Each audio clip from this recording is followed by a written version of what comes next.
Merci, Monsieur le maire, mes chers collègues. Nous avons la chance de vivre dans un grand pays démocratique. Et quand nous constatons ce qui se passe dans le reste du monde et ce qu'endurent certaines populations, en Chine, en Russie ou ailleurs, nous en sommes bien conscients. Pour autant, nous vivons une crise démocratique. Elle est profonde et s'accentue chaque jour davantage. Elle s'accentue en effet quand la Première ministre décide, courageusement, après des mois de mobilisation syndicale et de débats parlementaires, d'utiliser l'article 49.3 pour faire adopter sa réforme des retraites. Elle s'accentue de la même manière quand le ministre de l'Intérieur conditionne les subventions allouées à la Ligue des droits de l'homme. C'est une entorse à notre démocratie. C'est aussi une entorse à notre démocratie quand, par ailleurs, entre un doute, incompétence ou malveillance de la part des services du Premier ministre, ils remettent en cause le renouvellement de l'agrément de l'association Anticorps. Quand le gouvernement n'a d'autre forme de courage que de dissoudre les soulèvements de la terre. C'est une entorse à notre démocratie. Quand un gouvernement est régulièrement condamné pour inaction climatique, il serait juste de ne pas se tromper de combat et de vouloir criminaliser l'engagement écologique de militants pour la planète. Parce que par contre, dans notre grand pays démocratique, on ne dissout pas les groupuscules d'extrême droite comme les remparts. Non, on les laisse manifester en plein cœur de Lyon avec des banderoles sur lesquelles on peut lire « L'immigration tue » ou encore « Immigrés assassins ». Et on les laisse installer des pancartes racistes sur les grilles des parcs de la ville qui témoignent d'une violence politique inouïe, et on les laisse sans honte le revendiquer. Nous vivons dans un monde où tous les drames sont instrumentalisés. Du drame d'Annecy, bien sûr, mais aussi celui de la petite Lola et celui que nous connaissons depuis hier. Pourtant, il est toujours bon de rappeler quelques vérités. Proportionnellement à sa population, la France accueille moins d'immigrés que l'Allemagne, la Belgique ou les Pays-Bas, et 3 fois moins que la Suède ou l'Autriche. Elle se trouve en bas du classement des pays d'Europe occidentale, au même niveau que l'Italie et le Royaume-Uni. De fait, je me demande de quel grand remplacement parle-t-on. Alors que l'Union européenne est en train d'étudier un énième pacte asile-migration, qu'un projet de loi asile et immigration devrait être débattu au Sénat à la rentrée prochaine, la recherche d'un véritable équilibre entre responsabilité et solidarité apparaît toujours difficile à atteindre. Alors, quand il s'agit de dissoudre les remparts, dont personne, en partant des militants d'extrême gauche aux agents de la préfecture, ne méconnaît les faits d'armes, et je crois que l'expression est littéralement appropriée, le gouvernement, lui, reste muet. Je remercie d'ailleurs le député Thomas Rudigoz, qui, à la suite du maire de Lyon, avait demandé sa dissolution fin d'année dernière. Il y a en effet des combats républicains qui ne cesseront de nous rassembler. Pour autant, force est de constater, et il faut croire, monsieur le maire, qu'il n'y a pas qu'à vous que le gouvernement n'écoute pas. Ça n'a donc sûrement rien de personnel. Dans le débat sur l'immigration qui s'annonce, nous devrons être présents.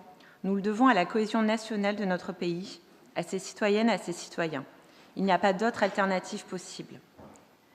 Car il y a en Europe, en France et à Lyon, des dynamiques qui sont à l'œuvre et qui sont profondément inquiétantes. Et nous n'avons que trop d'exemples. Quand je vois que pendant une semaine entière, la presse s'est focalisée sur l'accident tragique de la disparition de 5 milliardaires partis à l'aventure, et ils sont bien libres de le faire, mais que cette même presse est allée jusqu'à décompter les minutes d'oxygène qui leur restaient, c'est même quelques minutes que la presse n'a pas accordées aux 750 naufragés survenus au large de la Grèce. C'est plus de 80 morts, 500 migrants qui demeurent introuvables. Il n'y a pas de bons et de mauvais naufrages, et nous ne devons pas nous habituer à l'insupportable. Il y a une libération de la parole, de la haine plutôt. Nous la subissons tous les jours. Cette libération de la parole, elle est homophobe, xénophobe, antisémite, radicale. Alors regardez simplement ce que dit l'extrême droite. Quand Reconquête appelle à l'annulation d'une lecture de contes par des drag queens à la mairie du 9e dans le cadre du mois des fiertés, quand par 2 fois l'exposition sur les luttes LGBTQIA+, a été vandalisée dans le 5e arrondissement, quand les drapeaux arc-en-ciel de la mairie du 3e, suspendus à l'occasion du début de ce mois, sont arrachés et volés. Alors même que nous fêtons les 10 ans du mariage pour tous, nous constatons à Lyon une augmentation de 20% des violences LGBTQI-phobes. Alors l'heure n'est pas à la fête. L'heure n'est vraiment pas à la fête quand on se réveille un matin et que des vélobes ont été la cible d'une campagne anti-avortement de la part du groupe Les Survivants. Et puis des dessins d'arc-en-ciel recouverts de résine noire. Quel drôle de mois des fiertés.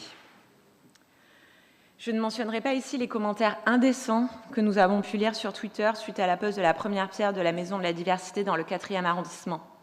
Car pour certains, il faut croire que le mot « pédale » n'a malheureusement rien à voir avec le vélo. Plus personne n'a peur d'exprimer ce qui était inexprimable. Les digues ont sauté. Alors je fais le vœu dans cette assemblée que nous n'en soyons pas là. Mais c'est peut-être un peu tard. C'est peut-être un peu tard, en effet, quand pour créer et alimenter des polémiques, des flux sur son compte Twitter, certains n'hésitent pas à diffuser de fausses informations. Oui, monsieur Oliver, vous l'aurez compris, c'est à vous que je pense. On vous avait adoré en justicier du XXIe siècle sur votre trottinette, poursuivant un homme venant de commettre une infraction. Vous avez été exceptionnel dans le rôle du caméraman, filmant des camps de fortune aux abords de la Saône, sans vous émouvoir une seconde de leur situation. Mais si le sans-abrisme vous intéresse, on recrute au CCAS. Mais là, je dois l'avouer, vous vous êtes surpassé. Le terme écosexualité, balancé à tort et à travers pour laisser croire que la ville de Lyon finançait à grands frais la pornographie. Vous déplorez la politique wokiste mise en place à la ville de Lyon. J'aimerais bien par ailleurs que vous définissiez ce concept, sauf à penser qu'il s'agit, comme vous le pratiquez, d'une adoration de Laurent Wauquiez. Vous avez, à grand renfort de fausses informations, de fausses vidéos, fait croire que la ville de Lyon a loué des subventions à des artistes se mouvant nus dans des potagers. Et après?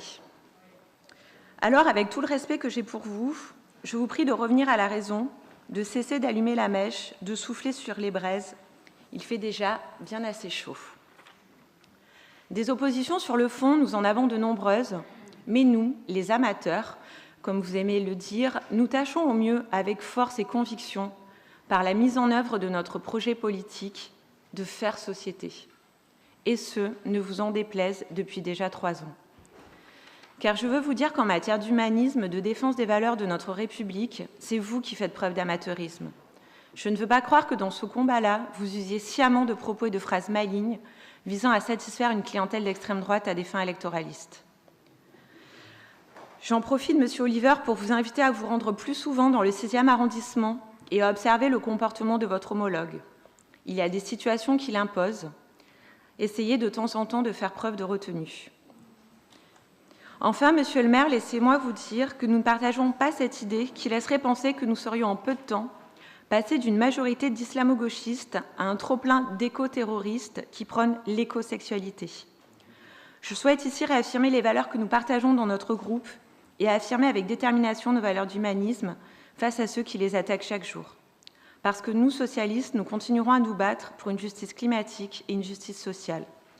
Il nous faut assumer et prendre à bras-le-corps ce débat sur le terrain des valeurs face à la montée de l'extrême droite et des populismes.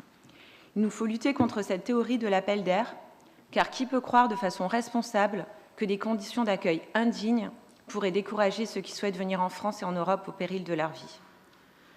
Si les violences et les haines dans notre République ne cessent d'augmenter, arrêtons, en tant qu'élus de la République, d'y contribuer. Je vous remercie.